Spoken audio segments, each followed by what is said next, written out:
Hi guys, for today's video nga mag-harvest tayo ng ating kiat-kiat or mandarin, ayan, sa ating backyard. So marami siyang bunga guys, as you can see.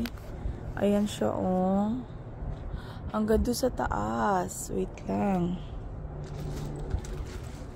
ayun, up to there. Hindi ko kung nakikita nyo, pero napakaraming bunga. Look at that. So, nasisilaw ang ninang nyo.